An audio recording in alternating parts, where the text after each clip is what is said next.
Also, the king is into lifting heavy things.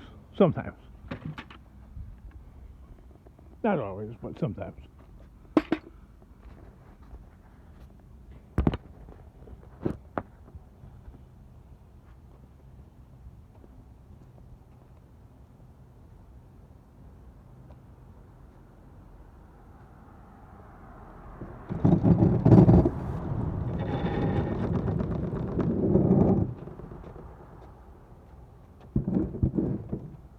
Not that I'm better than anybody else, because I'm not.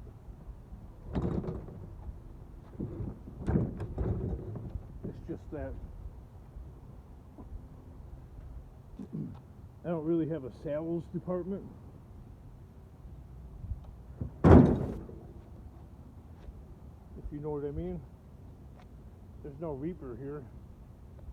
So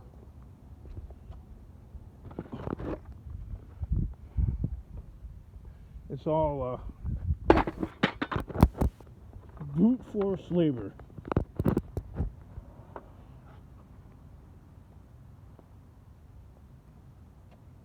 True poverty.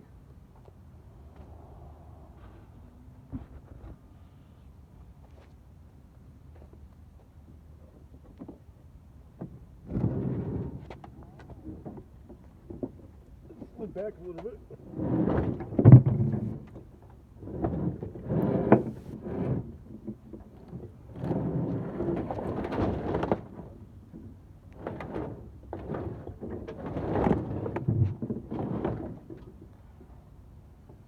I'm not better than the other guy on YouTube because I'm lifting something heavy. Matter of fact, I'm less better because I don't have a sales department. I'm stuck lifting heavy objects. Crimea River. Here comes a car.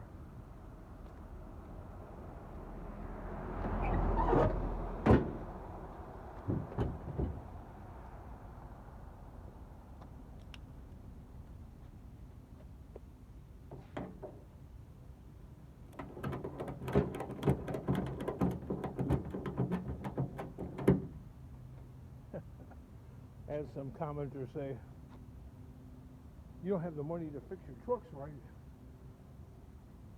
How are you going to have money to fix the F-150? Well, first of all, you're a retard. I know you're watching all the other scrapping channels, and they have new this and new that. And look at this and look at that. Oh, wow, wow, wow. No. You're picking up things that are worth pennies. You're not going to, well, you can do whatever you want, I guess. Me personally, I'm not going to drive something that is worth $2,000, $3,000, $4,000 and above.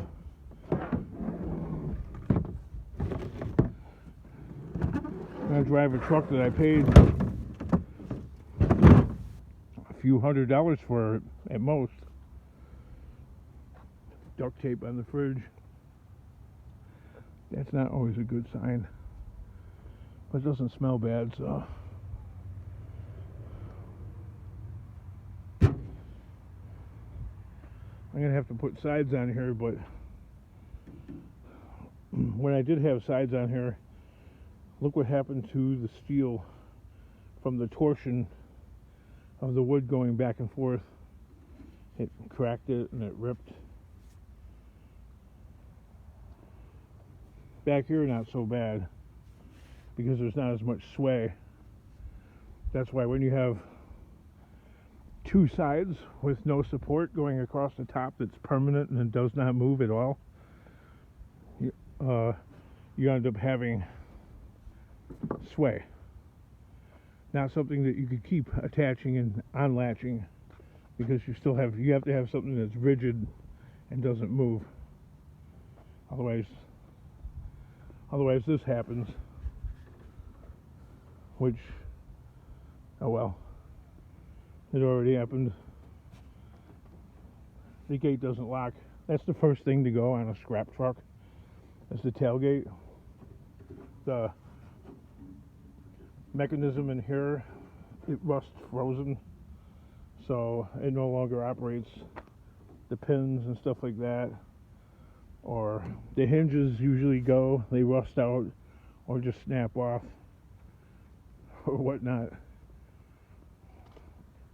That's because you you buy a car that's worth several $1,000s. The first time you go to the scrapyard, there's some Yahoo with a refrigerator. They pull up right here, okay? They pull up right here. You're all the way back here. They stop about 3 feet behind you. They push the water heater or refrigerator off the back of their truck, and it tilts sideways and goes boom, giant dent. Knocks out your light. And at that point, right away, first trip to the yard, you got problems. Other problems are, you have nice, decent, fancy tires. You're constantly picking up nails and screws no matter how careful you are. So, yeah, I want $200 tires and get nails and screws in there, and they become worthless on one trip to the scrapyard.